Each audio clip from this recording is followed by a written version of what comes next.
Madhava Kunja Vihari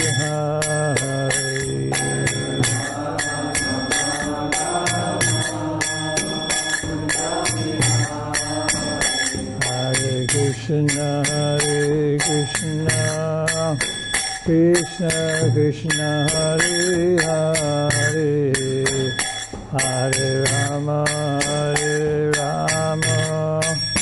Rama Rama Hare Hare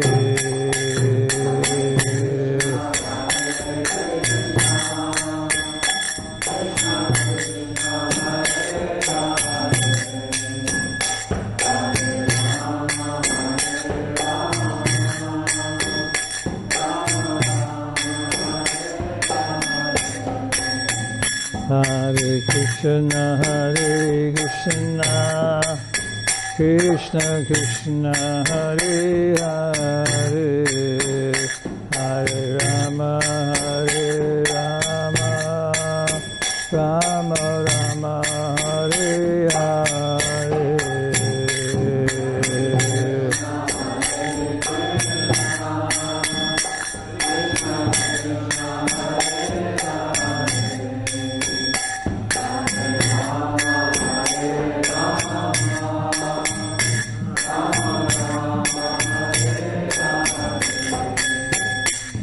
Hare Krishna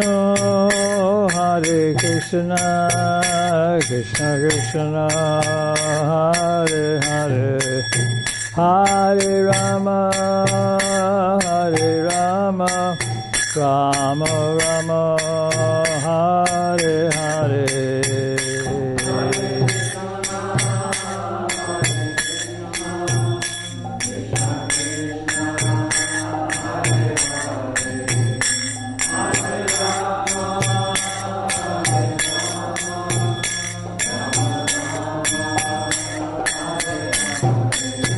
Hare Krishna Krishna Krishna Hare Hare Hare Rama Rama Rama Hare Hare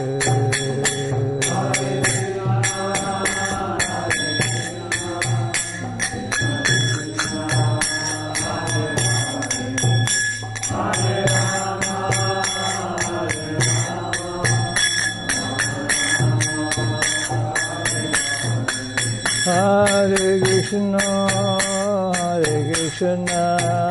Krishna Krishna Hare Hare Hare Rama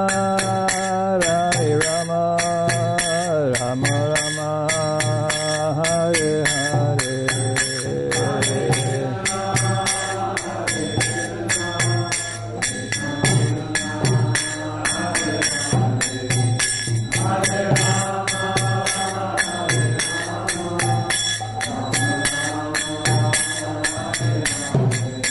Hare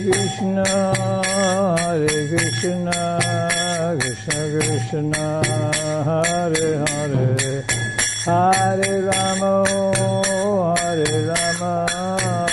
Rama Rama Hare Hare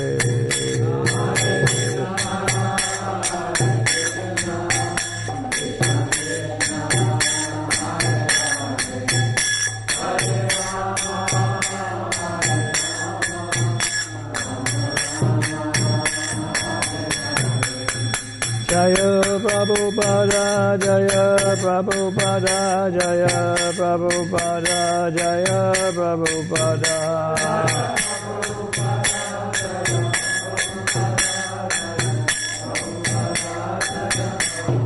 Jaya Prabhupada Jaya Prabhupada Jaya Prabhupada Jaya Prabhupada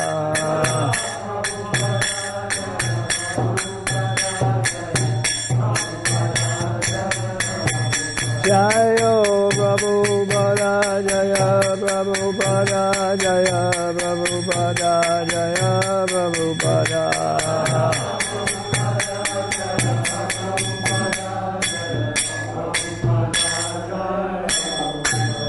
Sayam Vishnupada Paramahansa Paribrajikacharya Stotara Sada Shri Srimad Divine Grace A.C. Bhaktivedanta Goswami Srila Prabhupada Ki Jai.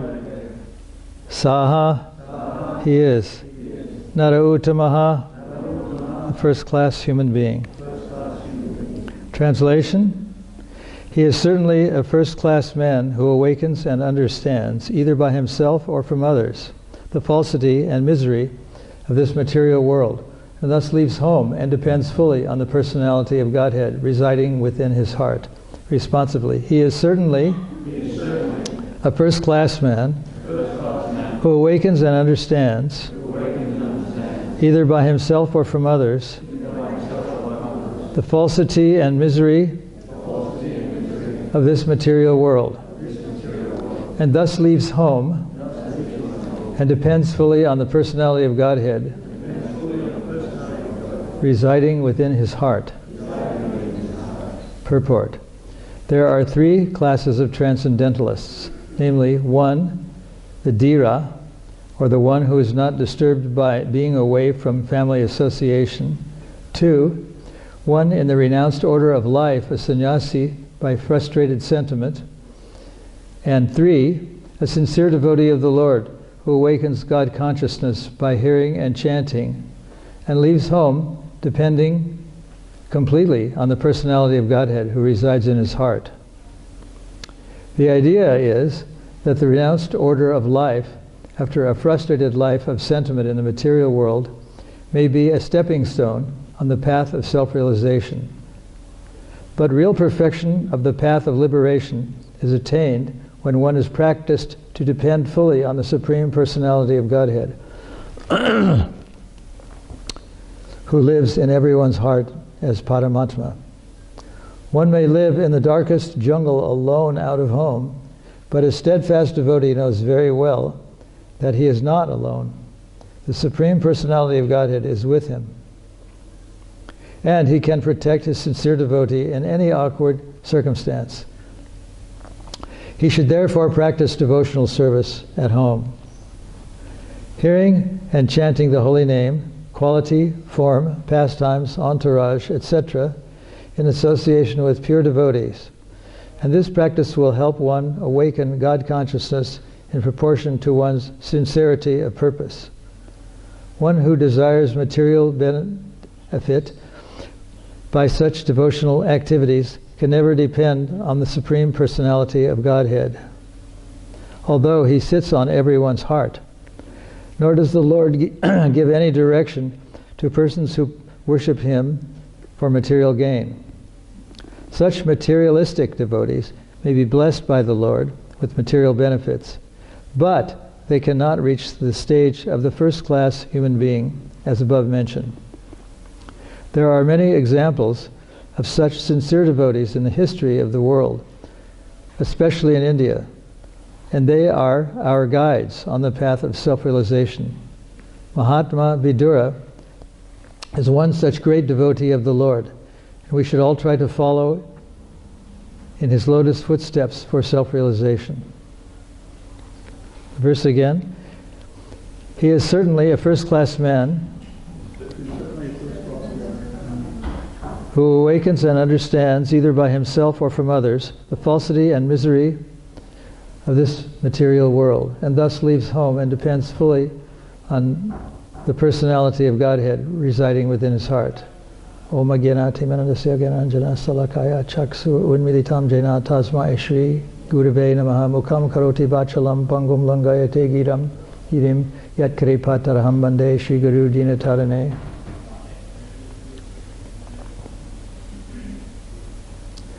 Prabhupada mentions here that there are many examples of such sincere devotees in the history of the world. A few that come to mind are Dhruva, who went into the forest at a very young age, maybe 10 or 11 years old, and Bharata Maharaj, who at the age of 24 gave up his kingdom. He was the king, King Bharata, after whom the country of India and the planet is named Bharatvarsha. At 24, he went into the forest and renounced his whole kingdom of many wives, good food, good entertainment, the best of everything, at the age of 24. And there are many other examples, too numerous to mention, of renunciation. Renunciation is a sometimes false thing. As Prabhupada mentions, there are three classes of transcendentalists: the dhira, or one who is not disturbed by being away from family association, one in the renounced order of life, a sannyasi by frustrated sentiment, and three, a sincere devotee who awakens God consciousness. So there are many forms of renunciation. It's very common, as Prabhupada has mentioned in many lectures, for people to go out of their home and to go out into the country, to their country home, or their batch, or their... in England they have what they call allotments. They're little patches of land, some are the size of this room, or some are about half this size, where people can work the soil and grow things like berries and flowers and fruits. And it's just, I wandered into one by accident in the outskirts of London, a series of allotments, and people pay for these allotments. So it's a form of renunciation. People are able to get away from their workaday world, which they find frustrating sometimes, and so it's natural to be in a rural setting, to work the land, and it's natural.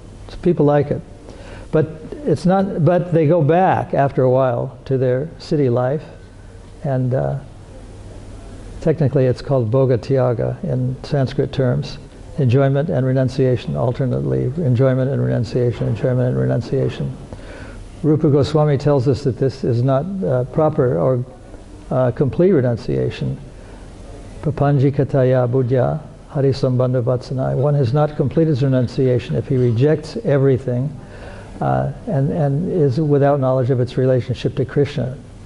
That is imperfect renunciation. There are some people who practice this form of renunciation. There are various advocacy groups that are living in rural areas or rural communities.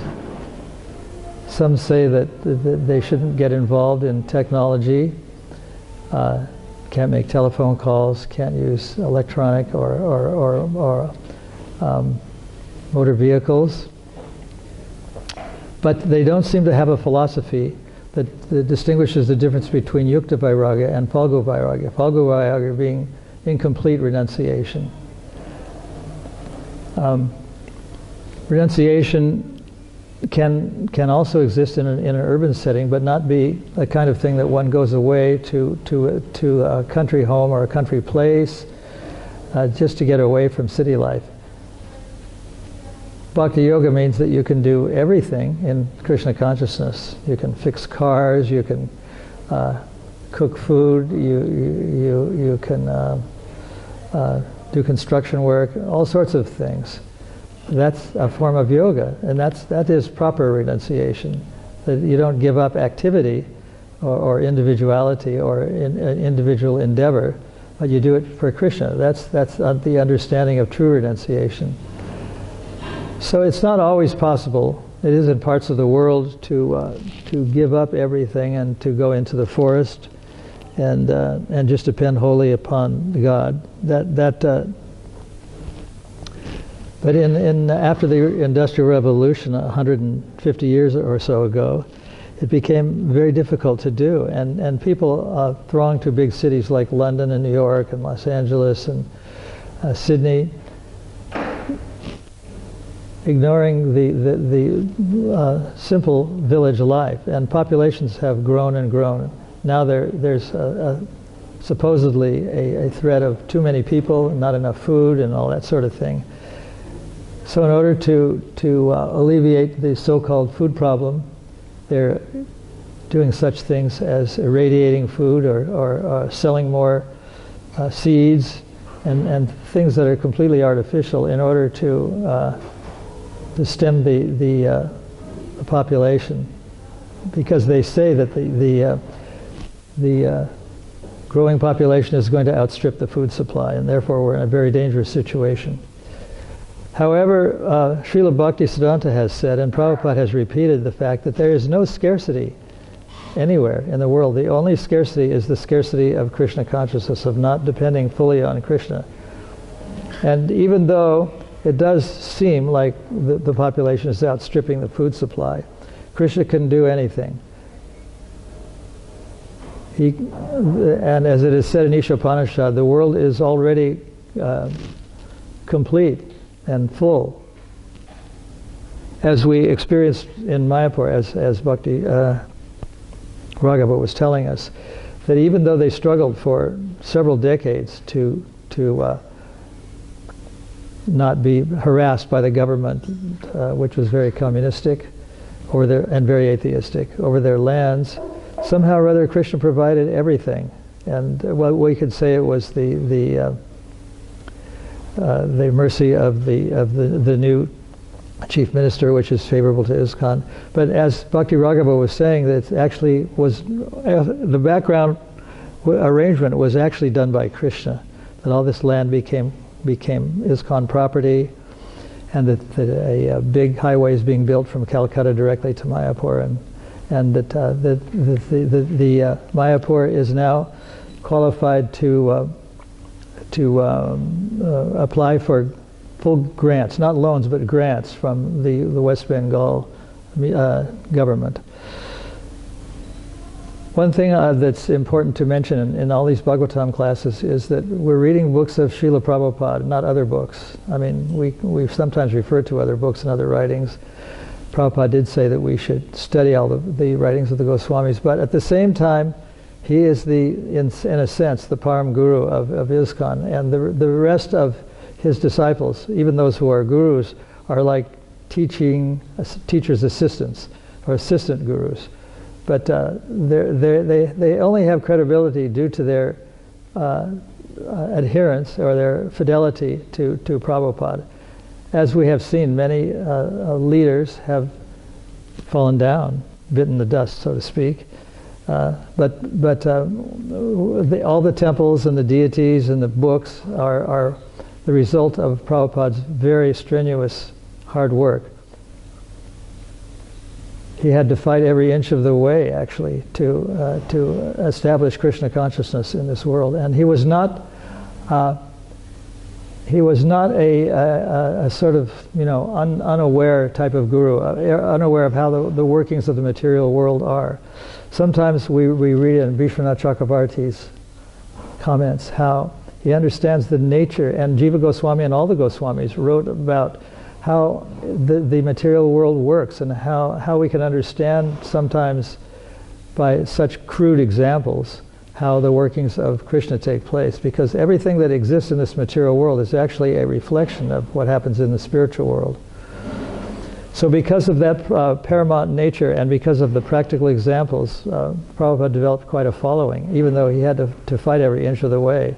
I think it was Harisori's wife, Sitala, who was telling us that even in Vrindavan, Prabhupada was greatly criticized because he had Westerners and women sometimes on the altar, and that was very much condemned by the existing society in that part of the world. So it was a great struggle, even opening the place in Vrindavan, which is a very holy and Krishna-oriented place. People who are very sinful still are attracted to Krishna. One of the things that Prabhupada taught us is that Krishna consciousness is available to everyone. Even the so-called low-born people I think that not all of the, but most of the original disciples of Prabhupada were in that category. They were meat eaters. They were doing all sorts of sinful activities, and yet when they encountered the likes of a pure devotee, they became converted to Krishna consciousness. So this is actually possible. It's not that you have to be born in a Brahminical family in order to be Krishna conscious. You just have to be a sincere, surrendered soul, and that can be anyone can do it. Anyone in any part of the world, a human being or an animal or an insect, it benefits by Krishna consciousness. So obedience to Krishna is the real renunciation. It's not just giving up everything and going out into the forest. It's being obedient, because, as I said, you can do anything and be Krishna conscious. So Prabhupada says in the end of his purport, Mahatma Vidura is one such great devotee of the Lord, and we should try to follow in his lotus footsteps for self-realization. Following in his lotus footsteps doesn't mean that we should advise our elder brothers or sisters to go to the forest and give up give up their aspirations to be kingly or queenly, but we should advise them to be renunciants, true renunciants, and be obedient to Krishna. That is the essence of renunciation. That's complete renunciation according to Rupa Goswami. It's not the kind of Bhoga Tyaga renunciation that people like to have in the material world. They go to their farms, or they go to some place and then they go back. So it's a very common thing. When I was a university student, we used to get very intoxicated on the weekends and suffered like anything for it the next day or the next Monday when we had to go back to school. And yet the following weekend would be a weekend of gross intoxication.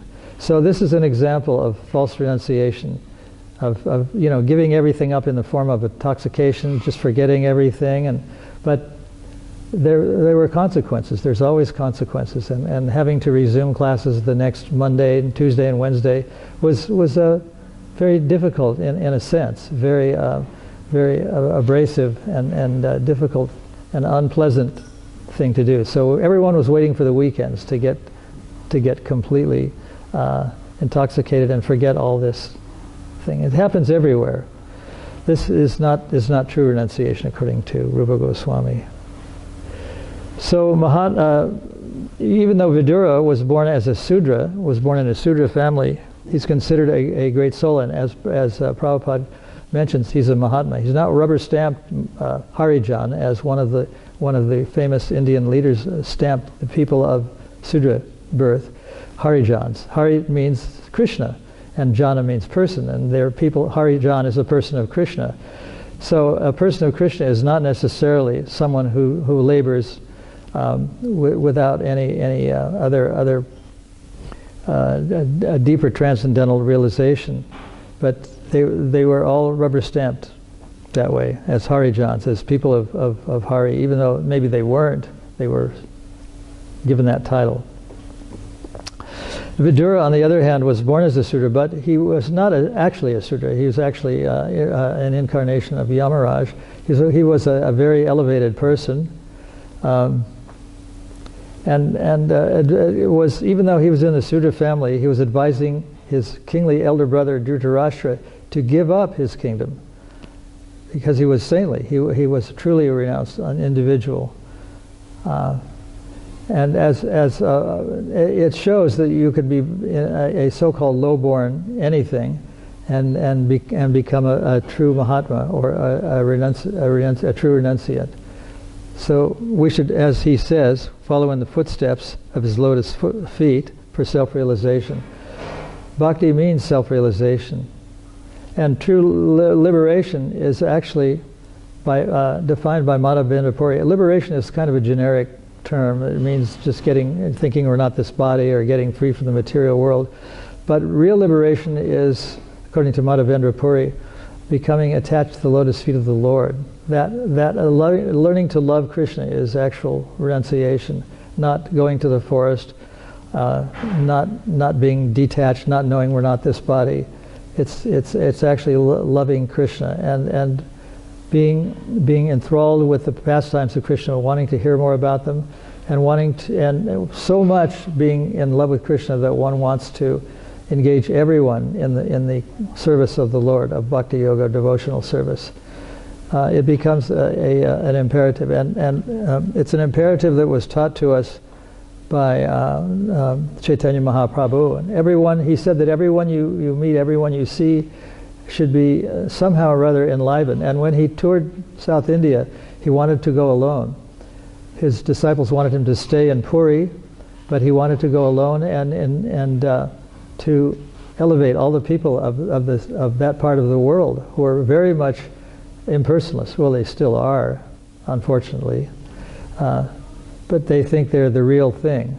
And the real thing, whether Hindu, Christian, Jew, or Islam, is thinking that God is not a person, is Brahman, is that we can merge into a oneness. Real oneness, Prabhupada said in many lectures, especially in his Vrindavan talks on the Nectar of Devotion.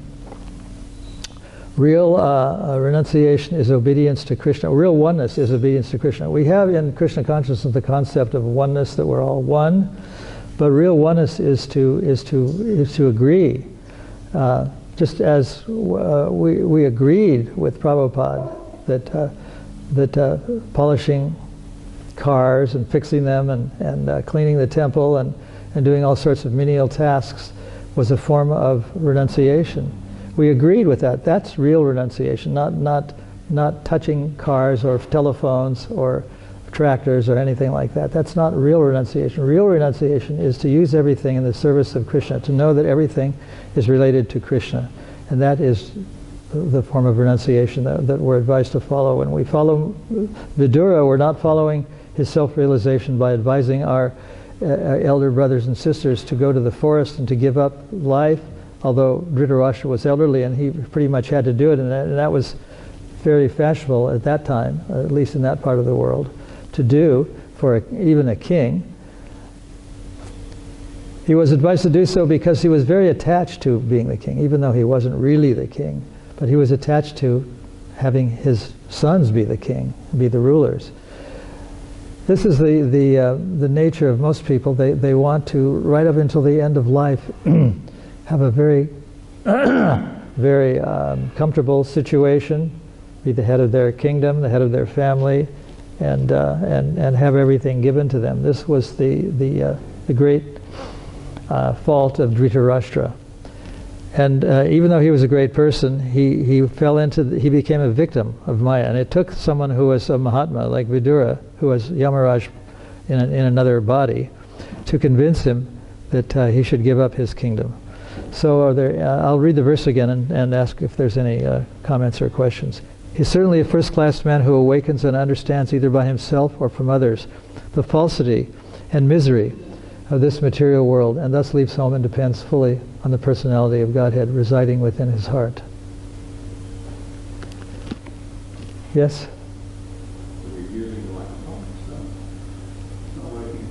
Not working. You just have to speak up if you want to be heard, or I'll try to repeat what you... The concept of oneness. Can you advise, I have heard a little from Prabhupada on the idea that one's devotional service, whether you're in pujari, cooking, driving the tractor, it is understood to be one. It's not, in terms of bhakti, this service of, say, recording, is not better than somebody else's service of just listening. It's all bhakti. Can you advise on this? I'm not sure what you want me to advise on. Well, people will say, I am better than you. You are better than him. The pujari is doing better service than the person who is perhaps not doing anything, just sitting down in Krishna with. There is a oneness, there is a connection in bhakti. There isn't a artificial division that says that your service is better than my service. Does Krishna look at it that way? I think what you're asking about is the difference between a person who is involved in central worship like a pujari and say a rat who doesn't do any devotional service.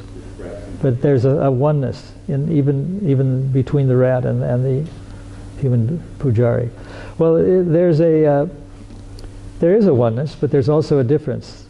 Prabhupada has told us that a person who cleans the floor in the temple is equal to the pujari. So there is that element of oneness.